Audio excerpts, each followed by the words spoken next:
The 15-Point Plan is part of the Win Make Give podcast network.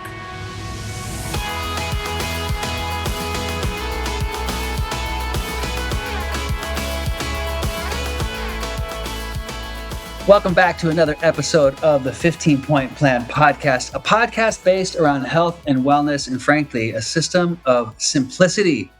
You follow this system, you're going to feel like a superhuman. It's simple things that we so easily overlook, right, Jacqueline?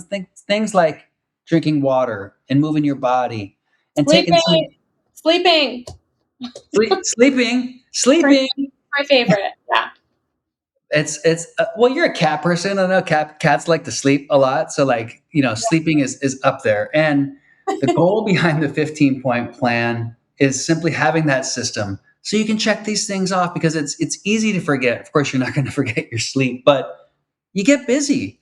Some people do. Some people forget their sleep, Brian. Well, this whole quote of you can sleep when you're dead, right? Like, we think these high performers don't sleep and you can just perform with few hours of sleep. And this isn't a conversation around sleep today. It's a conversation around time. But I think it's really important to remind ourselves, Jacqueline, you can't catch up on sleep. Time will eventually catch up with you. And this whole idea of sleep when you're dead is actually going to lead to your death a lot quicker than some people might think about. So we just went way off our topic here again, and we got the laugh category. But Jacqueline, we're not talking about sleep. We're not talking about laughter. Today we're talking about the time category. And the reason I wanted to talk about this was because I celebrated a birthday yesterday. It wasn't my birthday. It was my son Bentley's birthday. And this kid turned 14 yesterday. Wow. And Jacqueline, you're a parent as well. I know a lot of our listeners are parents as well. And I know that it's so easy to simply say, for example, a friend of mine had a baby just a couple days ago. And I said, dude, be careful. You blink and the time goes by. Next thing you know, you got a 14-year-old. Or a 30-year-old. I have a 30-year-old. Or a 30-year-old. Mm-hmm. You blink and these days, these years, they go by. And I really enjoy this conversation around time because it really does cause me to get ultra purposeful with my time. So I wanted to do some math. I looked at this, Jacqueline, and I thought this is a really good way to think about this, because if my son Bentley, who just turned 14, moves out when he turns 18, that means I got about 4 more years to spend with him, right? And the data on the amount of time that you spend with your children once they move out of the house shows a drastic decline. In other words, once your kids move out of the house, you're going to see them so much less, which completely makes sense. So if he moves out at 18, that means I got 4 years till he moves out. Now, myself, like maybe some other listeners on here, I'm a single parent. I have a partner, but I parent Bentley. So he only comes to my house 3 days a week. What that means, Jacqueline, is I got 4 years left at 3 days a week. You do that math, that means I got 624 days with my son that I got to make count. Now, 624 days, I don't know about you. It sounds like, well, okay, 600 plus days. Like that's a fair amount of time. But look, we got work, we got school. So then we start to look at that. Let's say we get out of work or school at 4 o'clock. We go to bed at, well, probably more like 8 o'clock, but let's say 10 o'clock, which means from 4 till 6, I get that time with him. 6 hours a day. 6 hours a day times 624 days means I actually have 3,744 hours until the potential that my son moves out and I start to see him less. 3,744 hours. When I look at it like that, Jacqueline, it makes me think twice before I scroll Instagram or scroll social media, or just say like, yeah, dude, go play video games for a couple of hours and like, I'm just going to not do anything. Well, I'm curious what your thoughts are on that math and that process of breaking that time down. Well, when I raised my kids, I wasn't around all of these, smarty pants people when I was young, like a young parent. And so I knew that time was limited and that it goes by fast, but I didn't ever think to calculate the hours like the way that you have. And I definitely, regret not savoring more of my time with my kids for sure. Especially Nolan, like you talked about being a single parent. A lot of people don't know this, but I was a single parent until Nolan was like 5 or 6. And, when you're a single parent, it can also be very stressful. I was young, like I was 23 when I had Nolan, a single parent at 24, financially stressed, and just, I don't know, my 20s, I was kind of a little bit of a wreck, and so I certainly, especially those young years when they're just like little snuggle bugs, like I wish I would have just savored more of that time instead of being like, I was really stressed out a lot in that season of my life. And just kind of in survival mode. So that for me is kind of sad to think about. And I can't change time. So, I don't wallow in that or anything, but I certainly try to be in contact with them now. They're all older, and it's a really fun season now that we're in. But again, I'm kind of thinking of it a little differently. Now I'm looking at my own parents and thinking about how much time I have with them. Like if I only see my parents a couple times a year, for a few days at a time, I mean, gosh, I don't have very much time with them, so I think of things like that too. Jacqueline, I'm curious, how old are your parents? Well, let's see here. I put you on the spot there. I'd have to think. I think my mom is 70. My mom is 63 and my dad is 65. Your parents are young. Yeah, my mom had me when she was 16. So when you asked me how old my mom was, I just did 47, which is how old I am, plus 16 on my calculator. And my dad was 18.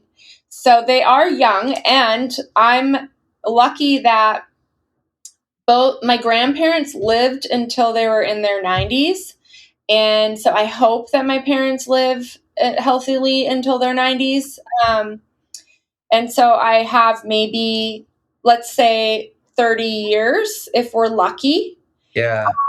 And maybe not even, right? And then if I see them like 3 times a year for 3 days at a time, say, let's call it 10 days a year.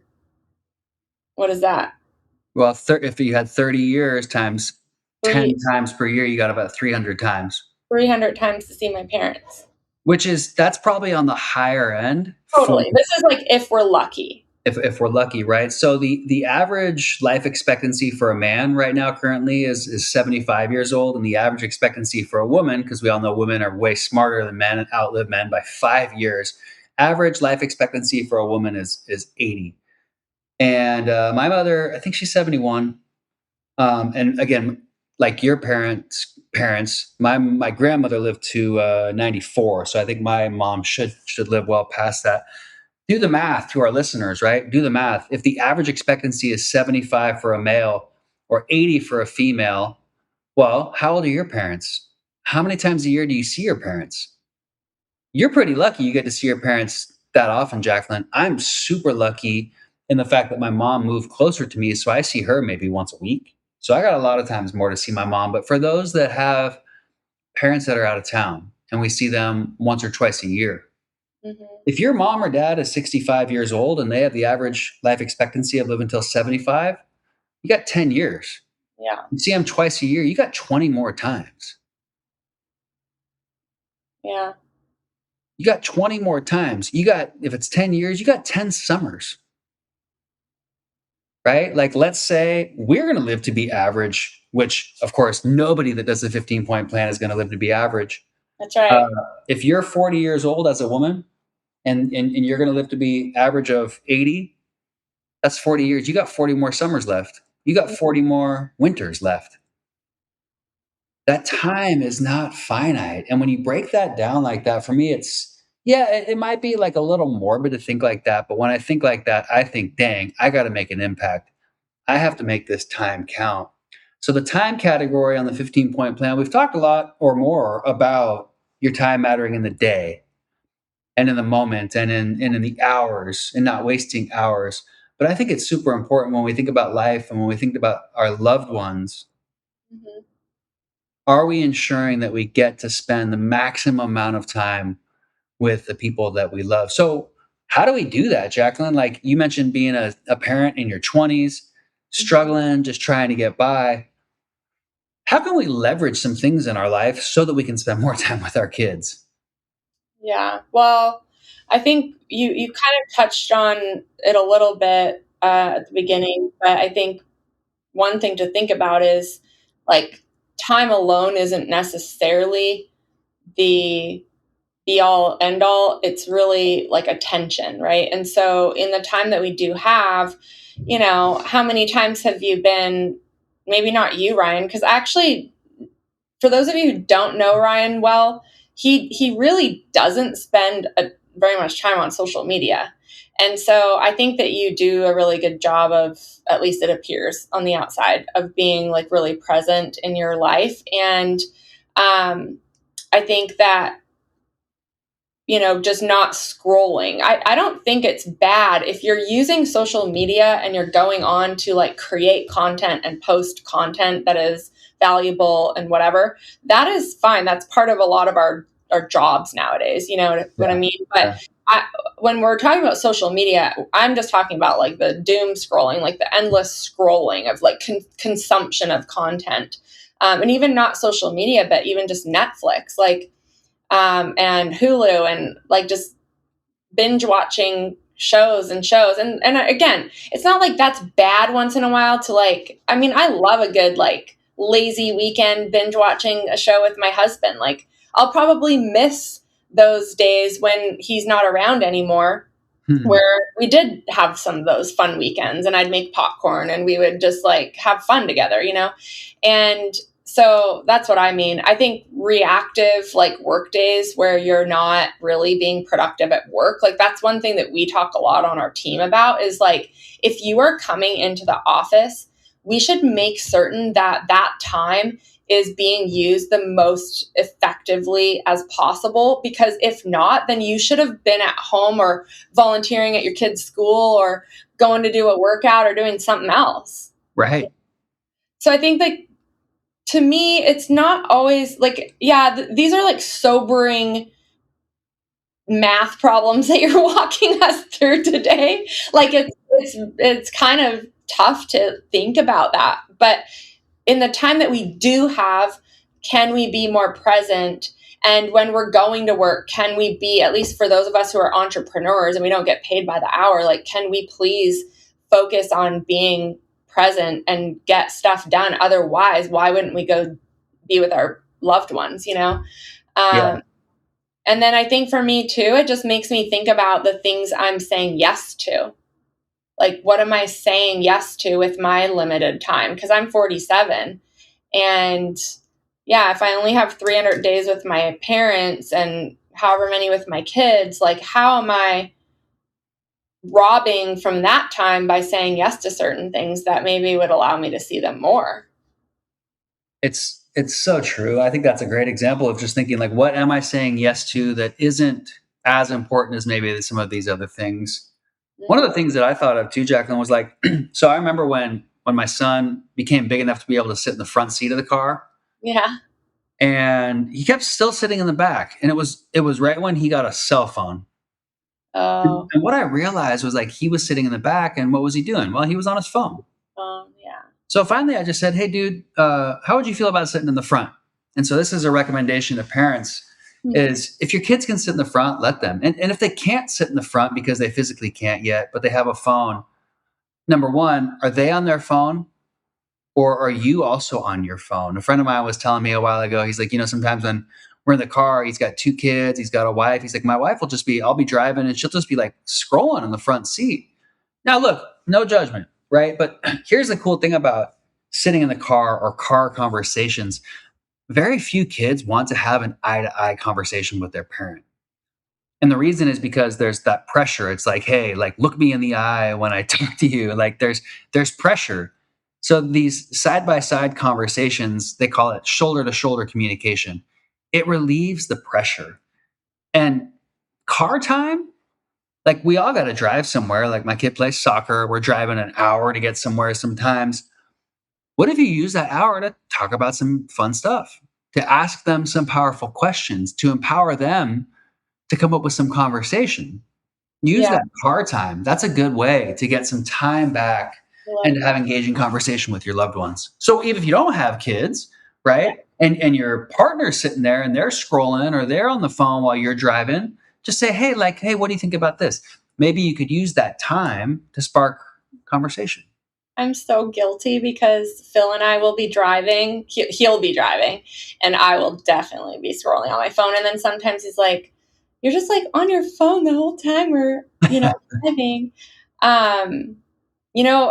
I just wrote this down because I didn't want to forget. But have you seen those Rocket Money commercials where you probably don't watch TV like I do either. I do watch TV. So Rocket Money commercials, they've just been on the last little while, and it's like this guy will go up to people on the street, and I guess they probably must have access to their financials, but they say, like, how much do you think you spent last month on eating out?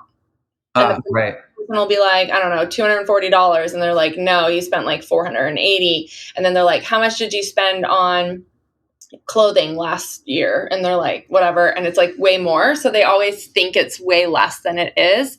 And I was thinking about that because, like, back in the day when there was just cash or coins or whatever, there wasn't all this electronic stuff that we have now. Like, you were very aware when you were spending money because there was a physical exchange of money, and like it literally left your hand, you Right. gave it to the person. And now I think that's why so many people are so unaware of how much they're spending, because like things are flying in and out of our accounts like nonstop, right? Like with subscriptions and just all sorts of things. And so we've become unaware of what we're spending. And I think the same thing with time is like time isn't something that you are managing. You are literally spending it, whether you're being aware of it or not. Like, time is going by right now, right? And so it's more a thing of like, we don't do the math to like make you feel bad or like talk about these scrolling and Netflix and being on your phone to like shame anyone. It's just like, let's be more aware that time is being spent and you are spending it, whether you pay attention to what you're spending it on or not. It is leaving the account, every second of every day. And so how can you just be more aware and present to that fact so that you're more intentional with it, right? I think that's the key word in this conversation, is being intentional with our time. So hopefully this has inspired you to be more intentional with your time. Set up that trip with your loved ones. If you got kids, spend more time with your kids. If you got parents, get them to where you're at, meet them where they're at, get some more time with them, because that time is going to go away. Yes, it is. That time is going to go away. So we hope you enjoyed this podcast. Share it with somebody. Share it with your mom or dad that you want to see a little bit more. And they'll call you up and say, hey, okay, I know I've been talking about coming to see you, but I'm going to come see you, dang it, because we only got a handful more times to see each other. So thank you for listening, as always. And don't forget, of course, you can check all of the previous episodes at winmakegive.com. And you can find both Jacqueline and myself on social media, Ryan Park Gregg and Jacqueline Ray Smith. Thanks, everyone. Catch you on the next one. Bye, everyone.